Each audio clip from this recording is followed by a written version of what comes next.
আসসালামু আলাইকুম। এই ফুচকার ছবি আপলোড দেওয়ার পর অনেকেই জিজ্ঞাসা করেছিলেন, আপু এই ফুচকার দোকানটা কোথায়? মানে আমাদের আটিবাজারে কোথায়? যেহেতু আমি ক্যাপশনে লিখে দিয়েছিলাম এটা আটিবাজারে হয়েছে, তো কম বেশি সবাই জানে এটা হচ্ছে বামুনসুর শিকারিটোলার ওইখানে এই ভাইয়ার দোকানটা। তো এখন হচ্ছে আমাদের আটিবাজারে এই দোকানটা দিয়েছে। তো ভিডিওর মাধ্যমে আমি আপনাদেরকে দেখাবো এটা আটিবাজারে কোথায় অবস্থিত, এবং আপনারা সবাই গিয়ে কিন্তু এই ফুচকাটা ট্রাই করতে পারেন, খুবই মজাদার। তো আমরা বাসা থেকে বের হয়ে গেলাম, শুক্রবার দিন গিয়েছিলাম, যেহেতু আমার ছোটো বোন আসছিল শুক্রবারে, ওকে নিয়েই গেলাম, কারণ এর আগে ও ট্রাই করেছিল, তো ওর কাছে অনেক ভালো লেগেছিল। ওকে বলার পর বলল তো চলো আমরা যাই। তো আমরা হচ্ছে 4 জন গিয়েছিলাম। তো মাগরিবের পরপরই আমরা বের হয়ে যাই। এই যে আটিবাজারে মসজিদ, এই মসজিদ তো সবাই চেনেন, সাথে মসজিদ মার্কেট এটাও চেনেন। এখান দিয়ে গিয়ে হাতের বামে যে রাস্তাটা আছে, যেটা হিজলা যায় বা হিজলা কাশিমালতা, তারপর হচ্ছে সিনেমা হল যেটা আগে ছিল, আর এটা এখন হয়েছে সূচনা কমিউনিটি সেন্টার।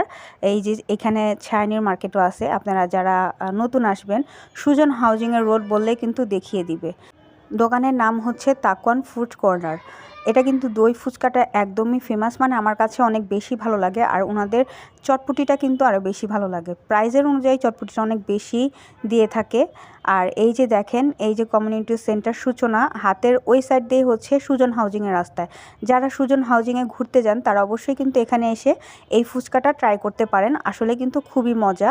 এই যে আমরা যখন যাই তখন হচ্ছে আমরা 4 জন, আর সাথে ছিল আরও 2 জন অন্যজন। তো আমরা যখন এটা খাওয়া শুরু করি, ওর মধ্যেই হচ্ছে দোকানে একদম মানুষ দিয়ে ভরে যায় একটু পরেই আর কি। ভিডিওতে অবশ্যই দেখবেন। এই যে দই ফুচকা 2টা নিয়েছিলাম, নর্মাল ফুচকা একটা নিয়েছিলাম, আর হচ্ছে নিয়েছিলাম চটপটি।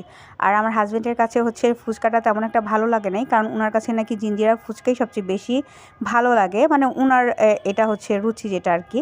তো আমাদের কাছে জিঞ্জিরা ফুচকাও ভালো লাগে, এই দই ফুচকাটাও বেশি ভালো লাগে। তো এই যে দেখেন কত সুন্দর আর কত দেখতে লোভনীয় লাগতেছে।